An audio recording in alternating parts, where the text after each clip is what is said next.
আজকে আমরা দুই ভাই ভেবেছি একটা ব্লগ তৈরি করব, তাই দুই ভাইয়ের একসঙ্গে ব্লগ করার উদ্দেশ্যে রওনা দিচ্ছি। দুই ভাই একসঙ্গে রওনা দিলাম, রাস্তা দিয়ে যাব এখন। সাইকেল নিয়েই দু ভাই রওনা দিচ্ছি। আমি আর ভাই সাইকেল নিয়ে বেরিয়ে পড়েছি। আজকের উদ্দেশ্য দোকান থেকে খাবার নিয়ে স্কুলের ছাত্রদের টিফিন করানো। ও বাবা, এসে দেখি কাকিমা দোকানদারি শুরু করে দিয়েছে। হঠাৎ ভাই স্লিপ কেটে পড়ে যাচ্ছিল, বেঁচে গেছে। এখন আমরা দোকানদারি শুরু করব। দোকানদারি শুরু করার জন্য প্রস্তুত আমরা। একটা ফুটি 10 টাকা বলে একটা ফুটি দাও মামা। ওই 10 টাকা বলে ফুটি দাও একটা। ওই না ফুটি ফুটি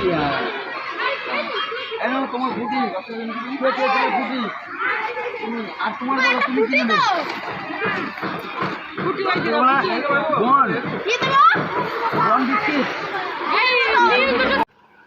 এরপরে তাড়াতাড়ি চলে আসলাম আমরা দোকানে এসে এখন দেখি টাকাগুলো গুনে নেই, কত টাকা বিক্রি হয়েছে। আস্তে আস্তে এখন টাকাগুলো গুনবো। ভাই আমার সঙ্গে হেল্প করছে টাকা গোনার জন্য। টাকা গোনা হয়ে গেলে পরেই কাকিমার হাতে দিয়ে আমরা তাড়াতাড়ি চলে যাব। দেখি পটাপট টাকাগুলো গুনে নিই। 50 টাকার নোট 100 টাকার নোটগুলো আলাদা করে তাড়াতাড়ি গুনে নিচ্ছি। গোনা হয়ে গেলে পরেই ভাগবো বাড়িতে গিয়ে আবার অনেক কাজ আছে, তাই তাড়াতাড়ি টাকাগুলো গুনছি। পটাপট গুনে ফেলো ভাই, তাড়াতাড়ি গুনো, জলদি জলদি, যত তাড়াতাড়ি পারো ভাই গুনে ফেললে পরেই ভালো হয়। তারপরে আমরা বেরিয়ে পড়বো। এখনই ভাবছি কত টাকা হচ্ছে, কয়েনগুলো গুনো। হ্যাঁ, একটা দুটো করে সবগুলো গুনে ফেলি। বাহ, ভালো টাকায় বেচাকেনা করে ফেলেছি, কিন্তু আমরা বুঝতেই পারিনি কখন ভালোই সুন্দর বেচাকেনা হয়ে গেছে আমাদের।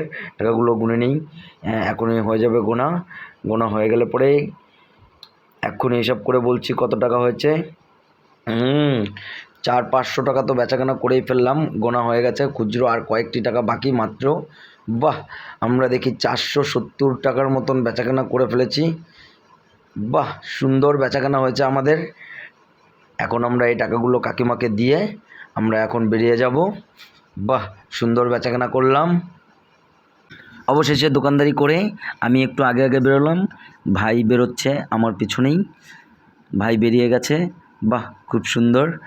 আমরা যেই স্কুলটিতে বেচাকেনা করলাম সেই স্কুলটি আমাদের সামনে।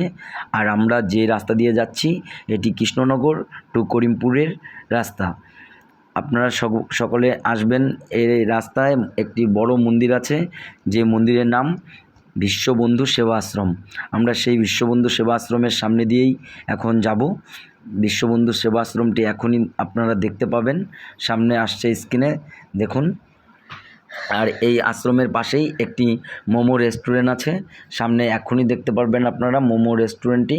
এখানে অনেক লোক খাওয়া দাওয়া করার জন্য আসে, আর আমরা তার মধ্যেই বাড়িতে পৌঁছে যাব এখনই। আর সকলে আপনারা আমাদের ব্লগটি দেখবেন, লাইক শেয়ার কমেন্ট অবশ্যই করবেন।